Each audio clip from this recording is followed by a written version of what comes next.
Agar menga turmushga chiqsangiz, siz va qizingizni baxtli qilardim. Men haligi Faqat bir narsa. Meni oilam bor. Siz ikkinchi oilam bo'lasiz.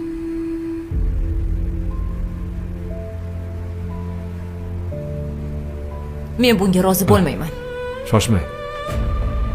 Xotinim bilan gaplashaman. U tushunadi. Endi qachongacha xor bo'lib yashaysiz?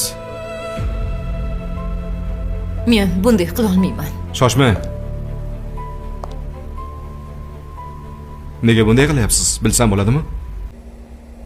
Qanday qilib bilib turib, birovni ayolini baxtini olib qo'yaman.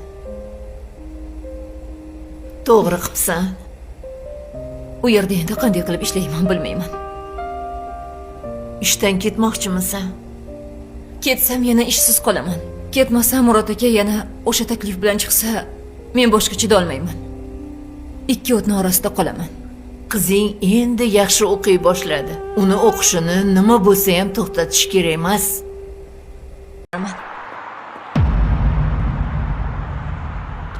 Menga xolimingdan berasanmi?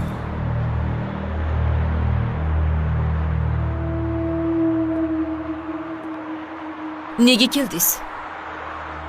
Seni sog'indim. Jiddiy bo'lsangiz-chi? Qizishma. Senga bir gap aytgani keldim. Xo'sh, gapiring. Asmirani menga ber. Menga unday qarama. Sen bu ahvolingni uni hech ham uzatolmaysan. Qizingizni taqdiri sizga endi kerak bo'lib qoldimi? Yana boshlama. Asmirani o'zim katta qildim. Uni o'qitdim. Chet eldagi o'qishi tugaganda qizingiz endi sizga kerak bo'lib qoldimi? Yaxshimisan qizim? Assalomu alaykum. Yaxshimisiz, dada?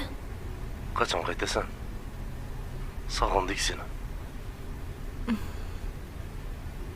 Qachondan beri, dada? Unday dema. Bilaman. Oying meni yomonlagan.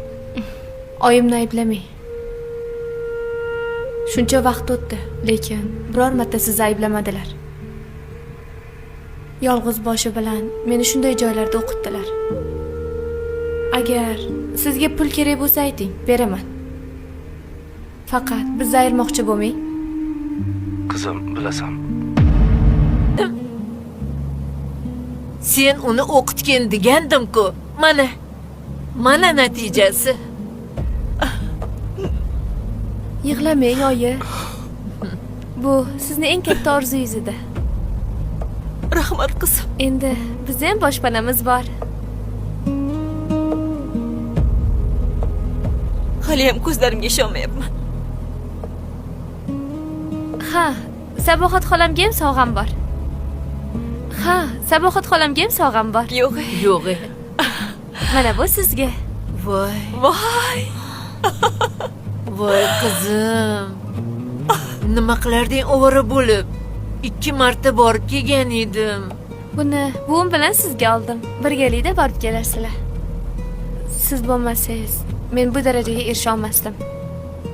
Rahmat qizim. Rahmat. Shu kunlarga yetkazganiga shukr, xolajonim. Ona qizim meni. Ana endi yangi uyimizga kiramizmi? Jonim qizim.